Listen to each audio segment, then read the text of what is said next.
Okay, so our final game that we are going to preview for tomorrow. This is the BetQL game of the week. Make sure you head over to the App Store or Google Play Store to download BetQL.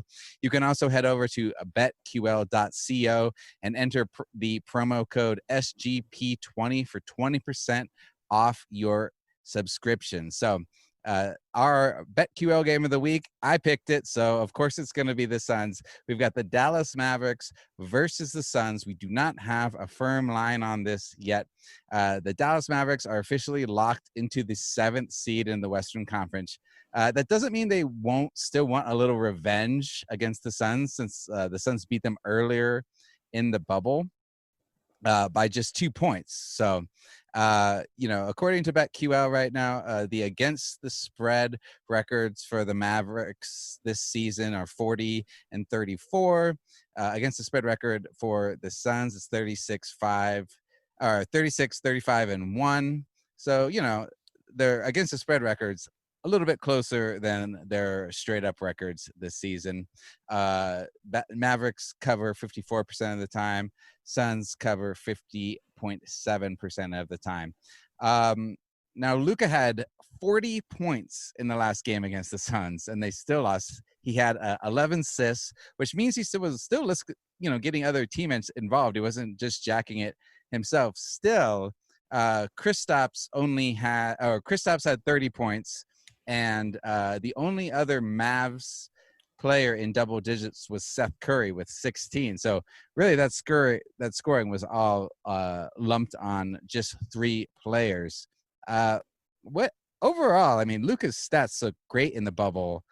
Their win percentage, not so much. Where are you at with Luka right now? I'm still very high on Luka. I mean, the amount he has had a couple, like you said, a couple of fantastic performances, a couple rough performances. And I definitely do have a Dallas Maverick on my all bubble team, so we'll get to that later. But look, in this matchup, I actually really like what the Suns can do to Dallas. Like you said, they convincingly beat Dallas earlier in the bubble. I know you watched that whole game, but Phoenix looked like the better team, and obviously there are rest questions here for Dallas. But I like Phoenix's ability. If everyone goes for Dallas, I like Phoenix's ability to go get this game. I think Devin Booker, similarly to Dame, puts a lot of pressure on Dallas's bigs to cover out on the floor, and they struggle to do so in pick and roll defense. And Mikal Bridges is going to lock up Luka if he plays. He is an incredible perimeter defender, like we said, and he is willing to take on a one-on-one matchup and step up to the plate. So obviously rest questions, but I like Phoenix in this game, and I think they will give it their all for 8-0 in the bubble here. Yeah, I mean, of course, I'm going to agree with you. I was also going to say the Suns much better at moving the ball around than Dallas was in the last game. They had 5 players in double digits, and that is not including DeAndre Ayton, who had a bad game against the Mavericks. And still, I mean, he only ended up playing 20 minutes. He had a tough time staying on the floor.